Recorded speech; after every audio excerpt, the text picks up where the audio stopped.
Dumont. Cube Radio. En direct à LCN. C'est l'heure d'aller jaser avec Mario Dumont dans les studios de Cube Radio. Bon vendredi soir, Mario. Bonjour. Alors, Justin Trudeau ne semblait pas trop se tenir au courant de la météo aujourd'hui, annuler une rencontre à la toute dernière minute comme ça avec François Legault. Est-ce que tu trouves que ça manque de sérieux? Ben, je vais me contenter de dire que c'était important qu'ils la fixent à nouveau, qu'ils la reportent avant Noël. Ils ont fait cette annonce, rapidement, ce qui enlève un peu ce sentiment que beaucoup de citoyens ont. Franchement, parce qu'en même temps, c'est pas la tempête du siècle, c'est pas comme si tout était paralysé, tous les avions étaient cloués au sol. Donc, ça aurait laissé une drôle de saveur. Dans mesure où on la reprend dans les prochains jours, si on l'avait annoncé, on la reporte en 2023 à une date non fixée.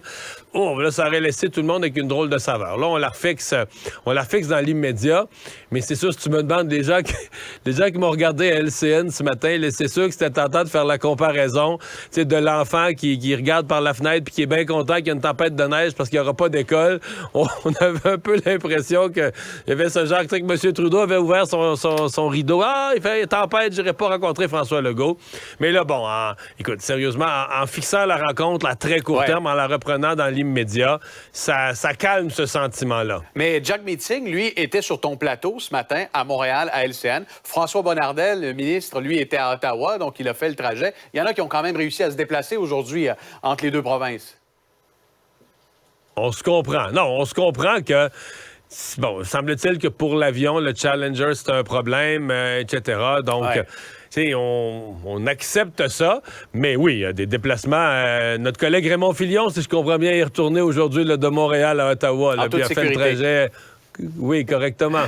Mario, parlons de télétravail. Le gouvernement fédéral a demandé à ses fonctionnaires de revenir au bureau, pas 5 jours semaine, au moins 2 jours par semaine cet hiver.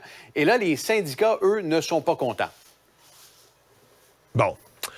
Beaucoup de choses à dire. D'abord, commençons par le commencement. Je pense que pour beaucoup de gens, on est un peu tombé en bas de notre chaise. Moi, le premier, on est un peu tombé en bas de notre chaise hier. Sincèrement, moi, j'avais perdu le fil de ça. Tu sais, les fonctionnaires à Québec, progressivement. Puis on garde du télétravail, une part de télétravail, mais l'espèce de retour normal au bureau, au moins en partie, c'est fait depuis des mois. Dans la plupart des entreprises privées, c'est des discussions, c'est des choses qu'on a fait depuis des mois. Alors, tu sais, quand on attend que le gouvernement fédéral se réveille... C'est surprenant. Excuse-moi, mais t'as un peu l'image, là... T'as un peu la métaphore là, du gars chaud qui tombe endormi dans une soirée. À un moment donné, il rouvre les yeux, il se réveille, puis la salle est vide, tout le monde est parti. Là. T'as un peu l'impression que le gouvernement fédéral se réveille, puis dit « Hey, là, le télétravail, c'est fini, il faut revenir au bureau. » Ouais, mais le reste de la société, dans le reste de la société, c'est déjà fait, les amis. Bon. Mais bon, il semble qu'il y avait des plans, les plans n'ont pas fonctionné, que depuis le printemps qu'on essaye, il y a une explication. Par contre, là, du côté syndical, où on dit « Ouais, mais là, on peut pas faire ça unilatéralement. » Oui, il y a des choses qui doivent être négociées avec les syndicats, les salaires, les fonds de pension, des négociations de conventions collectives. Mais il y a un point, c'est pas vrai que tout est négociable. Là. Le lieu de travail, la nature du travail, il y a des choses là, qui, à un moment donné, l'employeur est l'employeur. L'employeur, c'est le droit de gestion, c'est le droit de gestion de l'employeur, là, carrément. En notre nom. De l'employeur, mais l'employeur, c'est le gouvernement fédéral, mais qui fait pas ça pour lui-même. C'est pas une PME qu'elle gère, Mme Fortier, elle gère notre gouvernement, à nous comme contribuables. Qu'est-ce qu'on fait avec nos impôts? Quels services on nous donne? Quelle est la meilleure façon de nous les donner? Donc, son droit de gestion, il est en notre nom. Et là, du côté syndical, on exagère un peu. Bon, tout ça se fait en parallèle d'une négociation, son sans convention collective depuis le printemps. Mais si on veut ramener les fonctionnaires, Mario, au bureau, est-ce à dire qu'il y a du sable dans l'engrenage, que le télétravail qu'on a louangé pendant des mois au début de la pandémie, finalement, que ça nuit peut-être dans une certaine mesure à la productivité? T'sais, on le voit avec le dossier des passeports, le dossier de l'immigration. Bon, sur ces dossiers-là, le syndicat répond que c'est pas la faute des travailleurs, c'est pas la faute du télétravail, ce sont les patrons. Là. C'est les boss qui ont mal planifié, puis qui sont incompétents, puis tout ça.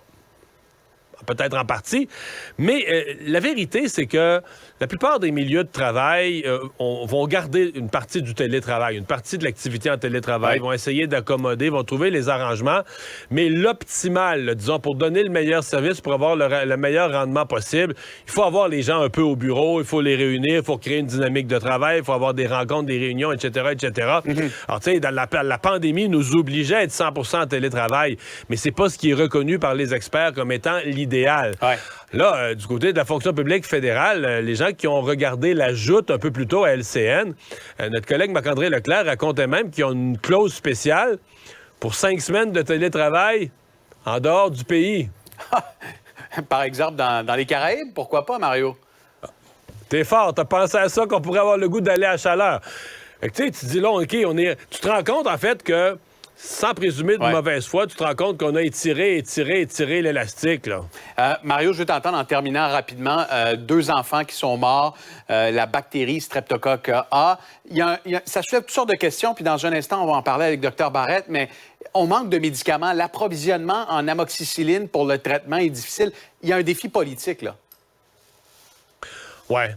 Mais mon premier commentaire est un peu humain. C'est comme si, tu sais, on a vécu la pandémie, toujours un souci pour les aînés, les personnes âgées, qui est toujours là. Mais là, tout à coup, c'est les enfants, la répétition, les urgences pédiatriques, les enfants. Et là encore, le streptocoque A, 2 enfants décédés, de l'inquiétude pour les parents.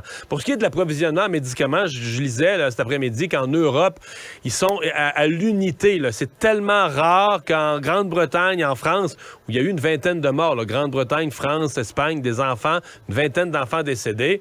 Mais on distribue ce médicament là, à l'unité, grande rareté. Ouais. C'est la job du ministre Duclos, là, qui, rarement dans notre histoire, on aura autant que dans les dernières années géré ces pénuries mondiales d'approvisionnement. Et c'est le rôle du gouvernement fédéral dans ce contexte-là d'aller chercher une part pour les Canadiens. C'est un gros défi. Merci, Mario. Bonne fin de semaine. Ah, voilà, c'est ça.